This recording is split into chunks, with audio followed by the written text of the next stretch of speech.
This is ContactTalkRadio.com. Consciousness in action. And you are taking action into your consciousness by tuning into Contact Talk Radio. And on TuneIn.com, Ping.fm, and UpSnap Mobile. Contact Talk Radio. Long ago, before this day's confusion did begin, throughout the stars did we go wandering. Distance was no barrier, and time it had no hope. Free to come and free to go. Free to come and free to go. Open up the book of stars. Open up the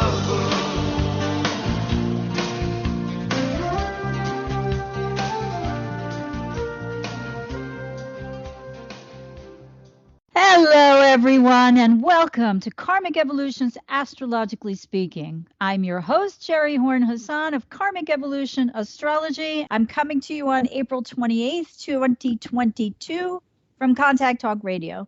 Just a quick reminder that this show aims to bring you the truth about astrology and your soul's karmic evolution. Okay, we've had a couple of little technological glitches, and for those who are live, the show's starting a little bit late, so I'm going to dispense with some of my opening stuff and just remind everyone that I'm still offering my 1-hour discounted Karmic Evolution Natal Insight reading for listeners only for only $99 to those who would like to learn more about their soul's true purpose and how to move towards your highest destiny in this lifetime, given patterns of behavior that originated early in this lifetime or during past life karma that affect your current relationships, your career, your finances, and or your health, but that no longer serve your soul's karmic journey forward. If you're interested in this reading, please just send me an email at SHERI, SHERI, at karmicevolution.com, and we'll get your reading scheduled as soon as possible. At almost half the regular price, conscious awareness has never been so easy or so affordable. Okay, now let's get right into this week's Astro News you can use, because we've got a lot happening this week and into next week. So the first thing to note is that, we'll look back just a tiny bit and then go forward. We entered Mercury's shadow period earlier this week, meaning the god of communication hit the degree at which it will station direct, which is 26 degrees and 9 minutes of Taurus, after its retrograde period, which starts on May 10th and goes through June 30th.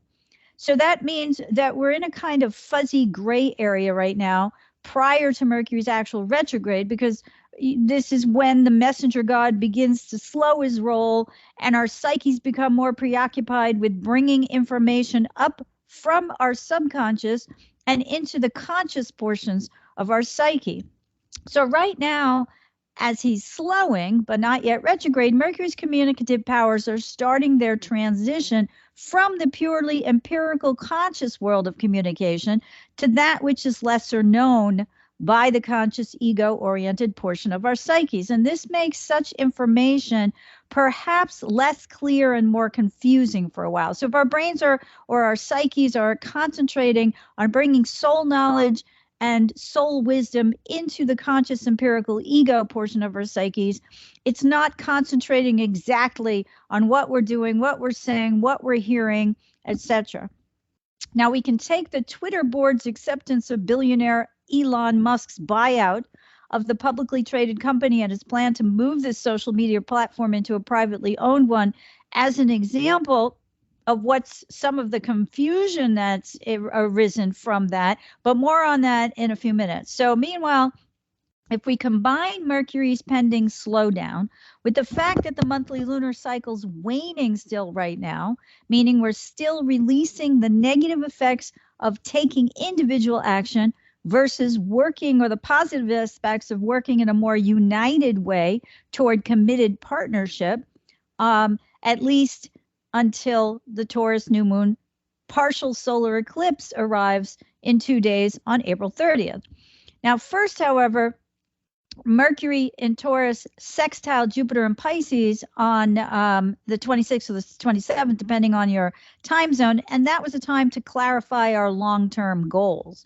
And in the way that we do this, we become able to better understand our long-term goals as a part of our overall lifelong pattern. So any study triggered that broadens our mindset and lessens intolerance bodes well now.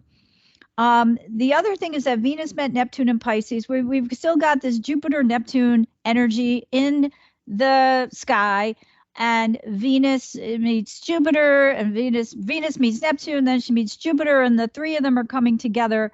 Not exactly, but Venus-Jupiter will come together exactly after Venus passes Neptune at the solar eclipse. So there's a number of things inherent in all of that energy, some of which I discussed already, but Venus meeting Neptune and Venus meeting Jupiter are usually fleeting energies. But let's remember that, this is all occurring under the auspices of the recent Jupiter-Neptune conjunction in Pisces from April 12th, which, as I discussed last week at greater length, may be amplifying our religious beliefs, because Jupiter has a lot to do with that, or allowing us to recognize that we may all think and behave differently, but still we remain the same under the skin. So how we choose to view that choice is always up to us. Now, I noted last week that the correlation between this conjunction's concurrence with the current Russian war for dominance over the Crimean region in Ukraine, which had been independent for quite some time up until the Russian invasion in 2014, that this concurred with the last time that Jupiter and Neptune were in Pisces in 1856, and how this recurrence of a Crimean War now mimics the last one in terms of its nebulously sketchy beginnings in 1856. The Crimean War last time was from 1853 to 1856. And current Russian autocrat Vladimir Putin's longing and dream for a reunified Slavic empire. Both echo Neptune's ability to obfuscate factual information, and when combined with Jupiter, expand the role of religious conflict as an underpinning of both wars, both of which have led to extreme brutality perpetrated upon the Ukrainian civilian population, meaning it didn't just affect the militaries, right?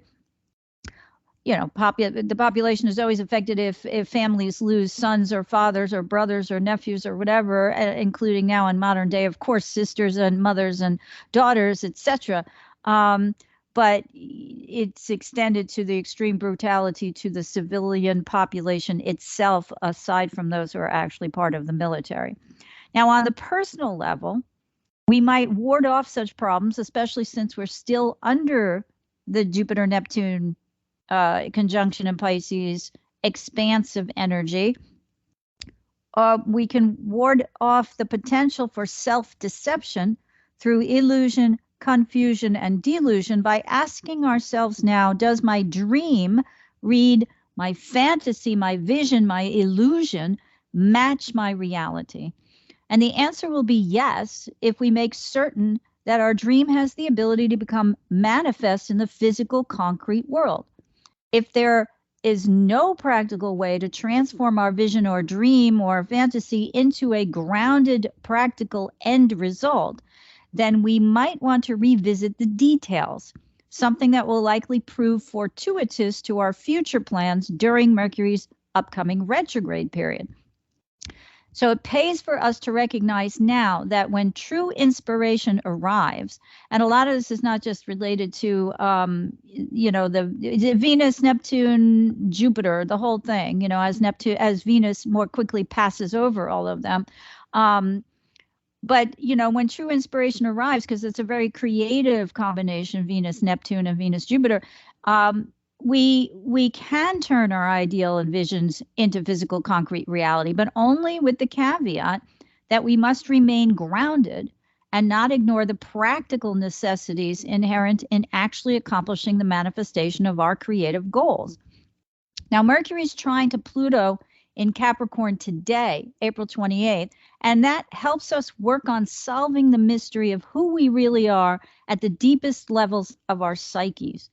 This aspect can allow us to unearth information that provides greater insight into a hidden portion of ourselves. And in turn, this may help solve the mystery of the origin of some of our deepest rooted fears, and transform our answers into knowledge about who we truly are in order to accomplish a healthier balance between our unconscious and our conscious psyches, or the marrying of our soul's true needs and desires with that of our logical, empirical ego's beliefs about ourselves, right?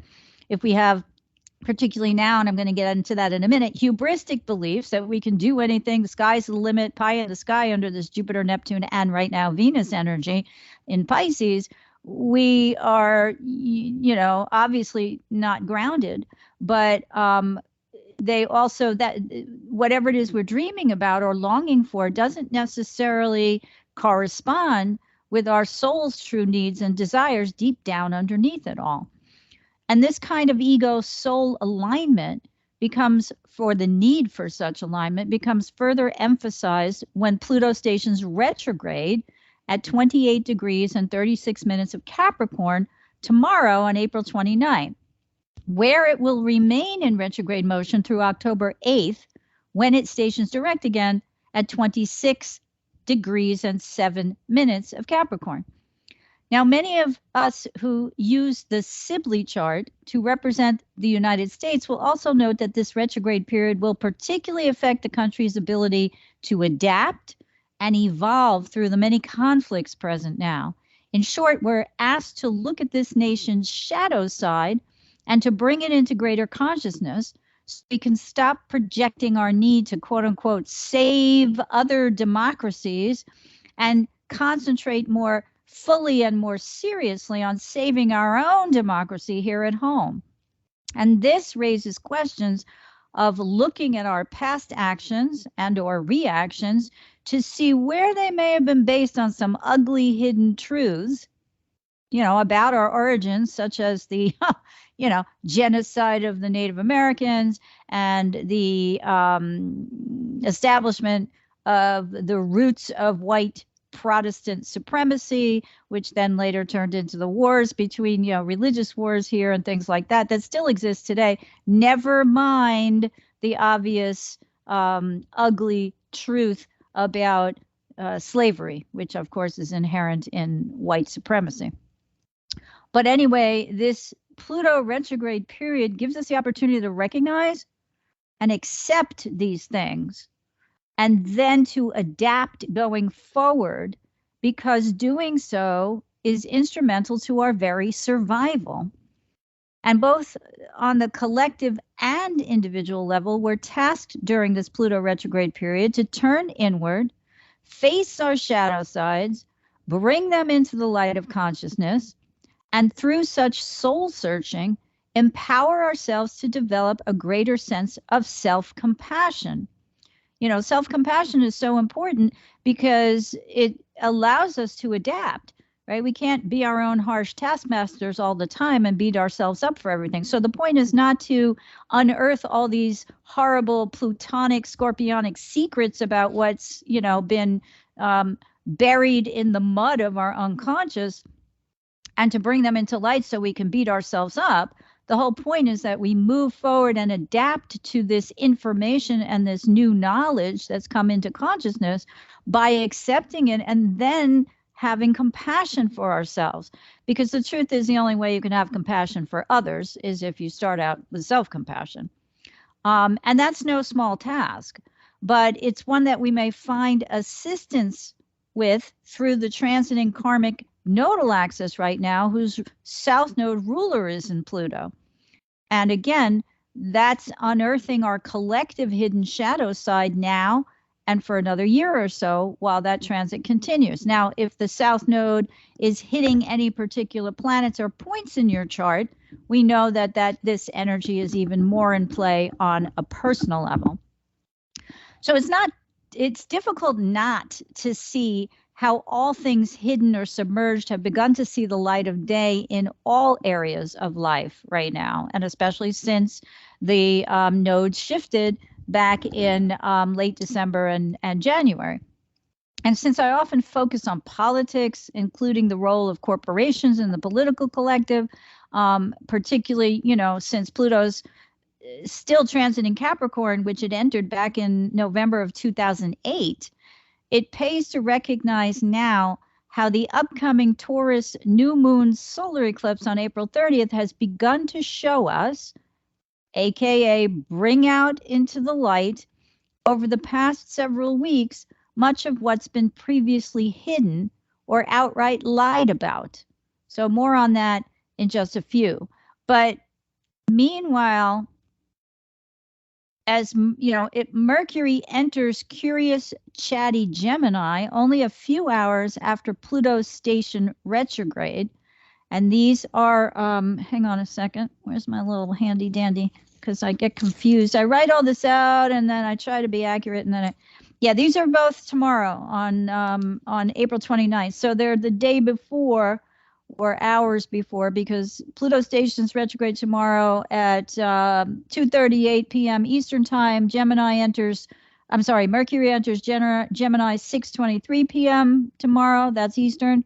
And then the new moon solar eclipse occurs at 4:28 p.m. So there's almost 22 hours, I guess, between Mercury's ingress and the eclipse. So again, Pluto stations retrograde. Mercury enters curious, chatty Gemini a few hours later. And he will remain, the messenger god remains there until July 5th because of his aforementioned retrograde period, which occurs from May 10th through June 3rd. However, during this retrograde period, communicative Mercury will dip back into Taurus from May 22nd through June 13th. But more on that in a bit too. So right now, for the duration of the April 30th solar eclipse combined, or the eclipse season, which is combined with the May 16th Scorpio new moon lunar eclipse, it seems that chatty Mercury entering Gemini may unearth even more secrets or secretly recorded conversations, Richard Nixon, anyone, that may or may not prove to foretell the fall from grace of people with very public faces.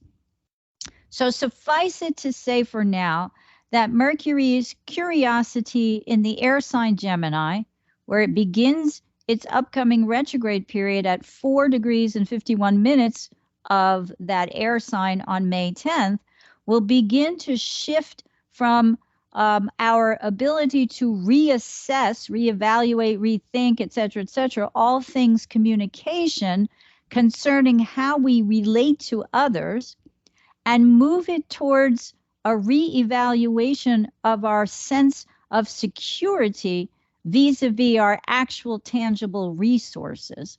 And that's because Mercury retro cycles, of which there are generally 3 to 4 in any given year, move backward elementally.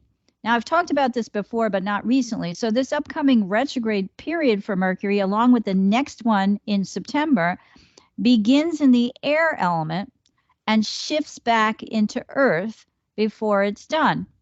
So by December of this year, 2022, Mercury's retrograde cycles will begin to occur completely in the Earth element. And that will last until December 2023, when Mercury starts in the Earth element, but begins to move back into fire. So the next 2 Mercury retrograde cycles continue the shift from reevaluating the quality of relating, how we relate to others with whom we have partnerships, or, just to information that's presented to us in general. I mean, the themes, Mercury's general themes, especially in Gemini, are not only communication, but there are siblings and our near family, which is usually known as our cousins and our aunts and uncles, but also our local neighborhood, local commerce, meaning business, and transportation. So, and usually local, but I think that definition may have changed, over the centuries or whatever.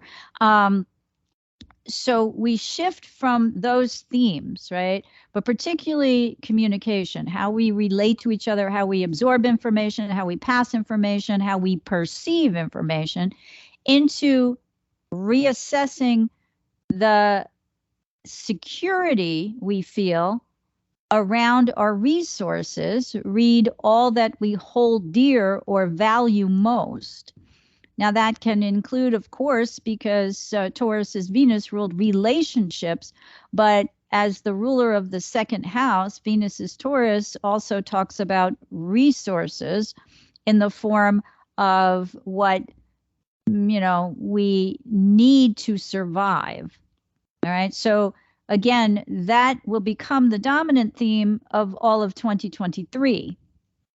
So as Mercury enters Gemini tomorrow, just after Pluto begins his soul-searching retrograde period in Capricorn and right before the Taurus new moon solar eclipse on April 30th, again, suffice it to say that we may contemplate whether our relationships signify committed partnerships, and I mean truly committed partnerships, or not. And this theme is further emphasized by something I mentioned last week, and I think even the week before, which is that Saturn in Aquarius is still currently in a fixed square to the transcendent karmic nodal axis, which asks us to step up and responsibly decide to whom we want to show allegiance and with whom we trust ourselves to fashion a committed partnership. And that doesn't have to be, nor is it in the one-on-one, right? So in that light, as we enter this year's eclipse season at the Taurus new moon, again, solar eclipse on April 30th, we might remember that an eclipse's themes usually begin to materialize a few weeks before the actual lunation. And that takes us back to around April 9th, which I think I mentioned last week too, give or take, to discover what may have begun to come into the light of consciousness theme-wise in our lives or in the collective, which may previously have been eclipsed. And that's the nature of eclipses, which according to astrologer Bernadette Brady, a solar eclipse, and I mentioned this last week too, so forgive me for being repetitive, but this one is a partial solar eclipse, which occurs at 10 degrees and 28 minutes of Taurus at 1:28 p.m. Pacific time and 4:28 p.m. Eastern time on April 30th, usually manifests through events or circumstances in the external world. By contrast, a lunar eclipse, like the one that will occur on May 16th in Scorpio, often concerns our emotions and more internal energies. So as I said last week, Brady interprets this particular Saros series cycle in her book, Predictive Astrology, the following way. And again, pardon my redundancy. Quote, this family of eclipses is concerned with the individual's relationship with father figures, authority figures, or the need to take responsibility and control. This is a time to accept the commitments that are presented, commitments which could occur due to another person's illness or unreliability. Now, again, as I noted last week in my conversation with holistic astrologer Marina Orms, we need not take this literally, but rather we can look at this message through the lens of whether or not we each individually should continue to put our faith in any particular authority figure or system or institution, or whether at this point we might begin to recognize that such an entity, again, be it a person, a group, an institution, a corporation, a political system, etc., might be ailing and unreliable.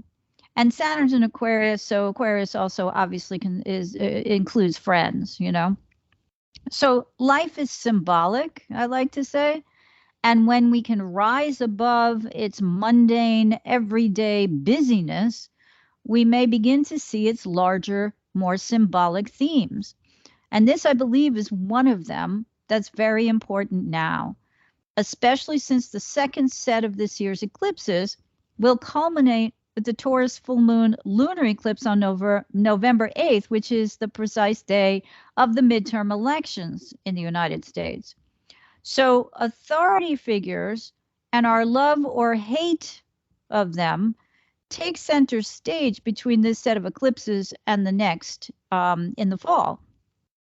So let's look again at the import of the movement of Mercury just prior to the April 30th eclipse into Gemini, and how much of the information unearthed during this pre-eclipse period provided us the opportunity, or provides us, because we're still 2 days away, to look at the hypocrisy, particularly through lies or the distortion between what's factual and what's not.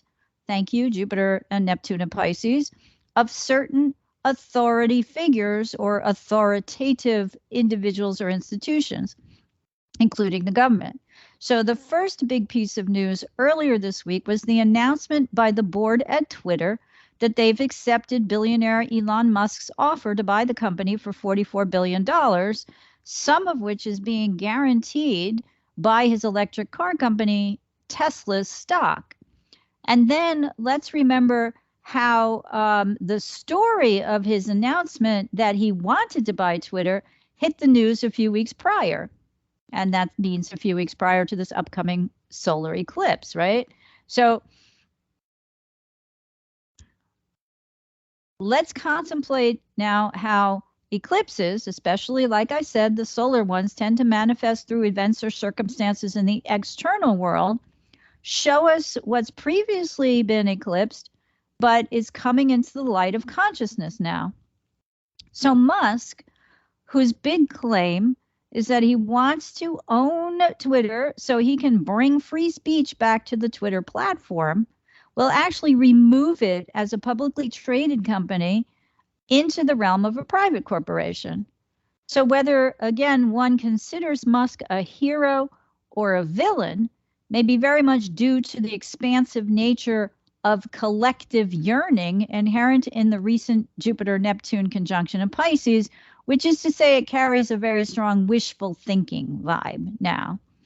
So Musk, who, as I mentioned, also owns the Mercury-themed electric car company Tesla, and I can just see the slogan now, Tesla and Twitter, so happy together, tweeting together or something, right? Whose self-driving cars have experienced a few, well, I think it's fair to call them accidents thus far, asks us to trust his judgment about what constitutes a free speech forum. So speculation exists that the modern era's tweeter on steroids, and yes, I'm talking about Donald Trump, will once again be allowed to add to his more than 30,000 documented lies during the 4 years of his presidency. And that's an average of 21 lies per day, under the guise that these are permissible as part of his right to free speech under the U.S.'s First Amendment. Oh boy, I don't know about you, but I can't wait, right? So that makes it even more important for us all to understand the differences in how we perceive the nature of communication, as well as how we disseminate it, an issue that will be very much in play as Mercury enters Gemini again tomorrow.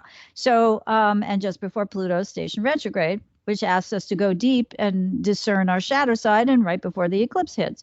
So suffice it to say for now that Mercury's curiosity in the air sign Gemini, where again it begins its upcoming retrograde period on May 10th, will begin to shift from the reassessment of all things communication concerning how we relate to others toward reevaluating our sense of security based on our tangible resources. And a little background on Mercury, that's because Mercury retrograde, you know, I think I said this already, didn't it? That they move backwards. The cycles of Mercury retrograde move back elementally.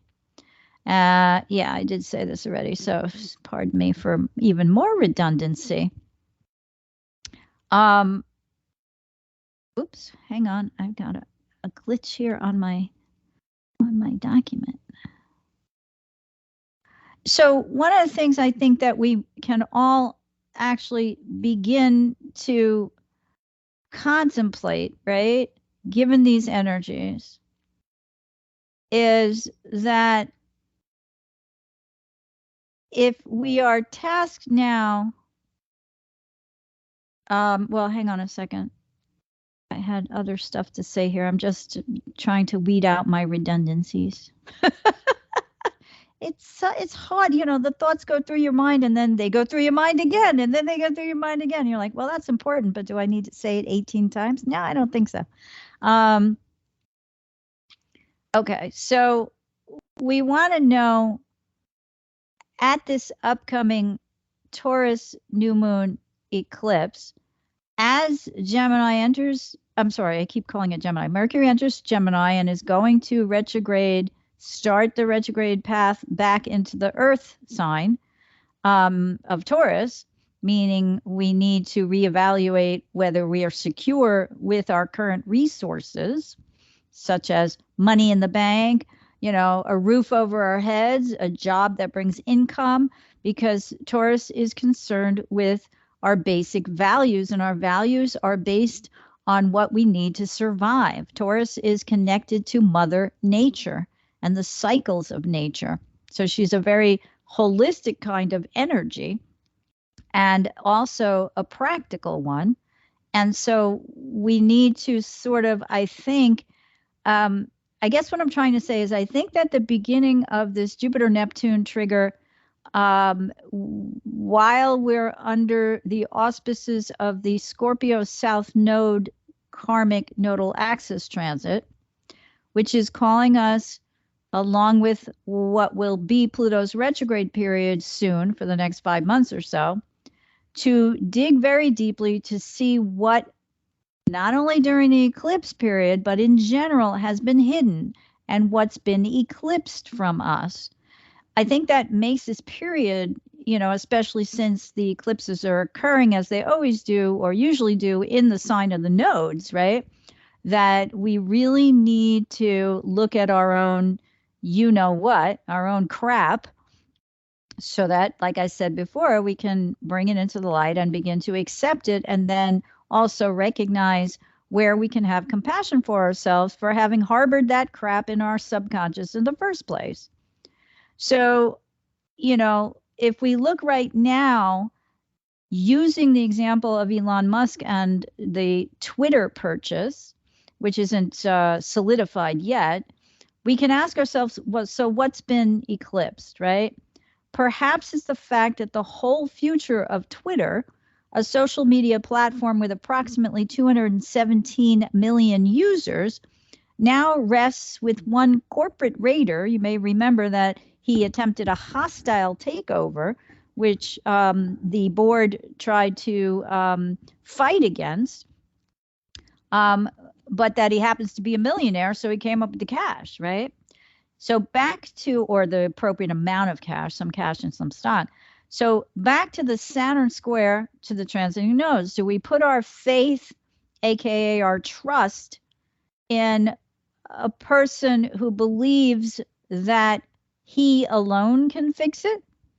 Or do we determine a greater need for much of our U.S. geriatric Congress, many of whom know little about and do not use except through their staffers this or any other social media platform, to make such a determination? Or under the auspices of the Pluto and upcoming Mercury retrograde periods, do we begin to understand the seriousness of people taking back some of the authority claimed by only one or a very few person or persons to determine how communication is or should be disseminated, and whether propaganda, lies, and conspiracy theories, again, Jupiter, Neptune, and Pisces, are acceptable under the legal definition of quote unquote free speech?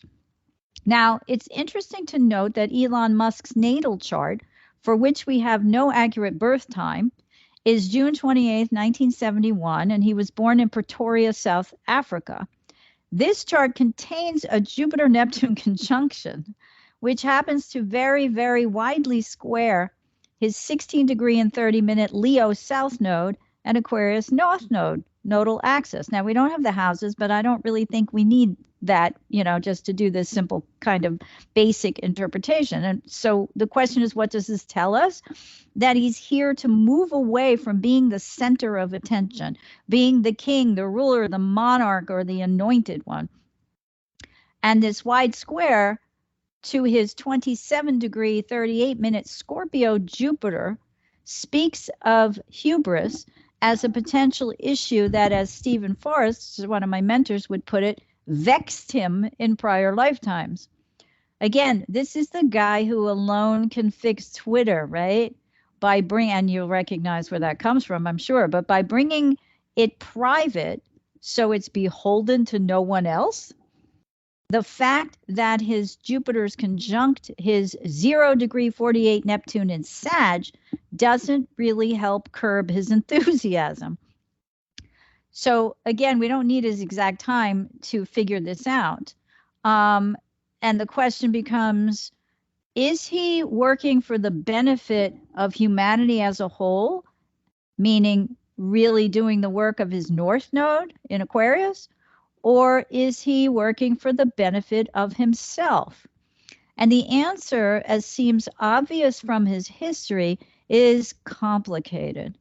So, meanwhile, what's been eclipsed here for quite some time, vis-a-vis all the social media platforms, including, of course, the biggest Google and Meta, or, the old Facebook, is whether the governmental legal branch, for example, Congress, the Department of Justice, etc., has been asleep at the wheel for too long and allowed certain individuals to dictate the rules of free speech with zero intervention to protect its citizens from harm.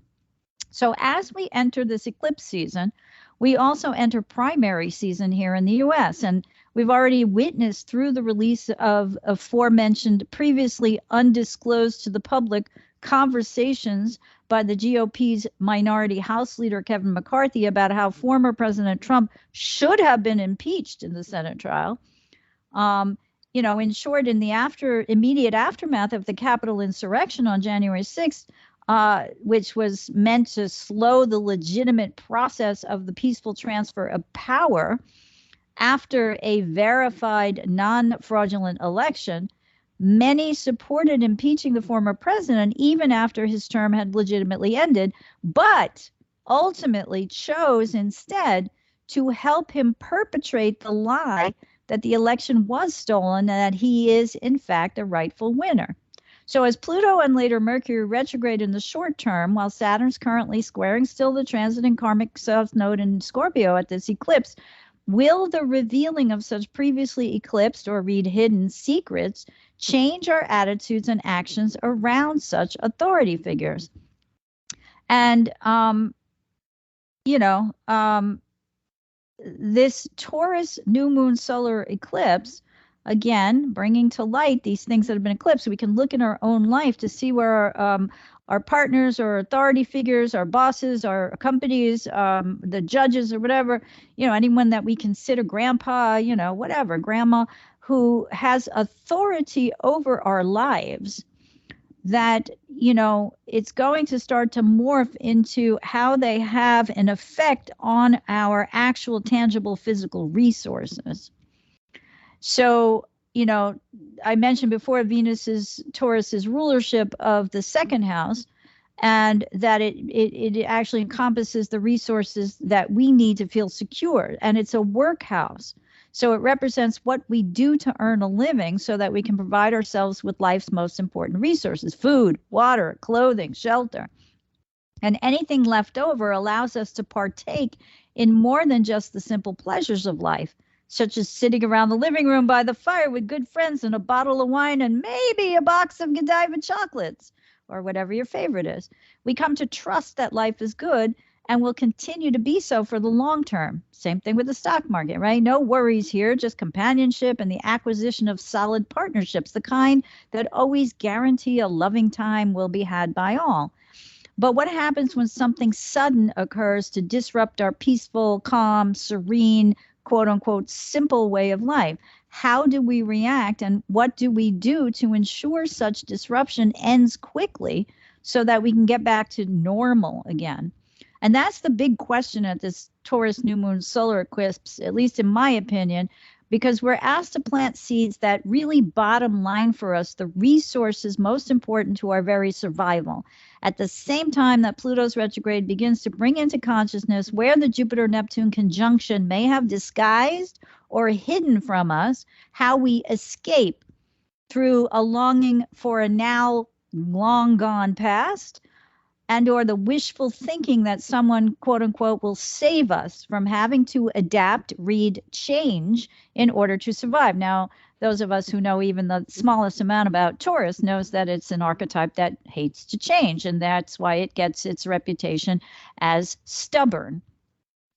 So if we've become too removed from our most simple basic needs, if they've morphed into the desire to acquire more, and more, simply for the sake of feeling additionally secure by actually having or owning more than we really need, then we may find ourselves facing the prospect of doing without some of these relied upon or previously relied upon resources in the future. I would just mention a couple of things, that are big picture items: gas and oil, currency and the stock market, climate change, and the notion that, Earth as a resource has been battling floods, fires, volcanoes, tidal waves, tornadoes, hurricanes, drought, and other natural catastrophes or disasters, many of which have man-made causes. That in Plutonic terms, we might, Pluto rape, and Capricorn business, how business has raped Mother Earth, okay? And that has factored into also, rapid changes that have occurred with Uranus in Taurus since 2018, and it'll be there until July of 2025. Our housing, our work, our schools, and how we learn. There's a Gemini thing. Our cybersecurity, and of course, the aforementioned social media platforms.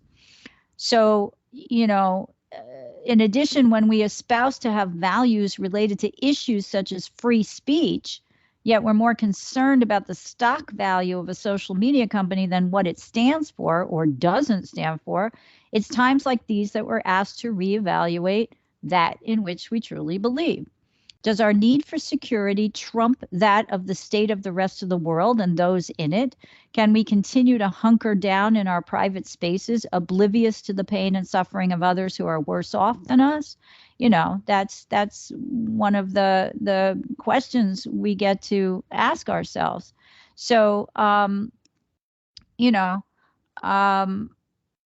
I think that the more that we are out of touch, especially in the Western world and especially in America, with, when I was coming of age, it was really the late 70s and the early 80s, and 80s, of course, was the beginning of the dominance of Wall Street and greed being a good thing, that the one with the most toys wins, the one who dies with the most toys wins. Well, I think we're morphing out of that period, and into something new.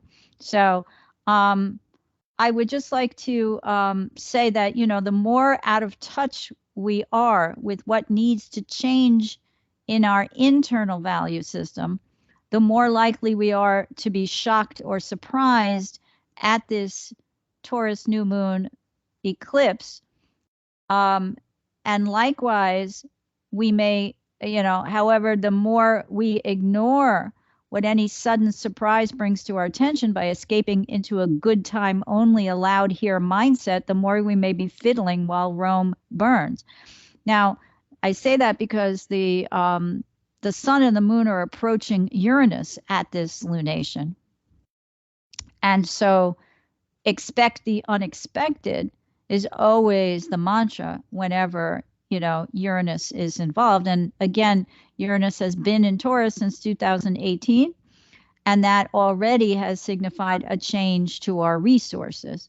And the things that I just mentioned are proof of that little list that I just read, right? So getting in touch with our greater values, including those with whom we deem it okay to form trusted and committed partnerships, and during the Mercury retrograde period, we may be reevaluating that. Where have people disappointed us? Where have things emerged, information come into the light where we thought they were one thing, but they turn out to be another? What are the resources that relationship may have provided us that we may be afraid to let go of, or are the reasons why we won't sever a relationship? We really have to go deep into our soul to, contemplate that, come up, with an answer that works for us, right? So I'd like to leave everyone now with an excerpt from a recent New York Times op-ed that seemed to me to nicely sum up a lot of what I've been discussing here in terms of what this April 30th and May 16th set of eclipses will highlight. Again, as we plant seeds that represent a newer set of values based on new information that's coming to light now, or about who or what we previously deemed valuable, including not only our, friends and our lovers and our partners, but also authority figures who are part of greater institutions. So on April 6th, this appeared in the New York Times, and I quote, "It is a perfect marriage for an age of plutocracy. Twitter, with its serious problems, and Elon Musk, the embodiment of those problems. What happens when the incarnation of a problem buys the right to decide what the problem is and how to fix it? If you've been paying attention to how things work in our plutocratic society, this turn of events won't surprise you. The arsonists routinely cosplay as firefighters. Mark Zuckerberg of Meta was as responsible as any American for letting hate speech and disinformation run amok on his platforms in the run-up to the 2020 elections, only to donate, with his wife Priscilla Chan, $300 million to help secure that election from the forces he helped unleash. Google, having helped shred local news gathering around the country with its massive market power and online advertising, turned around and promised to donate $15 million to the Support Local News campaign. At one point, a member of the Sackler family, whose company Purdue Pharma manufactured and promoted OxyContin and thus helped to spread the opioid epidemic, mused in leaked group chat messages I reviewed and published on my newsletter, The Ink, about whether the company should, quote, commit to starting a foundation and pledge $1 billion over the next 10 years to play a leading role in addressing the epidemic. And he goes on to say the country already faces the very real prospect, starting at noon on January 20th, 2025, of a descent toward racist authoritarianism and a protracted slide away from liberal democracy. If your idea of what the country needs in this moment is less clamping down on hate and lies and more rightists gone wild, phew, the plutocrats have already rigged the economy. That's just the first step. Then you take some of the spoils and reinvest it in buying even more political influence so that political inequality can help keep economic inequality yawning. You buy up media or social media platforms and thus can help rig the discourse in your favor, taking control of the tools used by regular people to fight back. You venture, as Mr. Musk did, to a TED conference and without much pushback, brand yourself as a kind of public intellectual, a thought leader, a visionary, and thereby, in many people's minds, you become a sage, not a robber baron. It doesn't have to be this way. We can have nice things, but we're going to have to learn to see through the fraudulent stories that elevate figures like Mr. Musk into heroes. We're going to have to legislate real guardrails, perhaps like those created by the European Union's Digital Services Act on social media platforms that are too big to entrust democracy to. We're going to have to build nonprofit alternatives to the platforms and see if they can become meaningful venues. Because a society that outsources the tending of its social interactions to people who behave like sociopaths is a society asking not for freedom, but for tyranny. Okay, so on that note, thank you everyone for joining me today. I hope you found the information presented here helpful as you continue your karmic evolution in this lifetime. Please be sure to join me next week, May 5th, for another episode of Karmic Evolutions, Astrologically Speaking. Until then, may your journey be filled with karmic healing and the joy of greater consciousness. Namaste. Long ago, before this day's confusion did begin, throughout the stars did we go wandering. Distance was no barrier.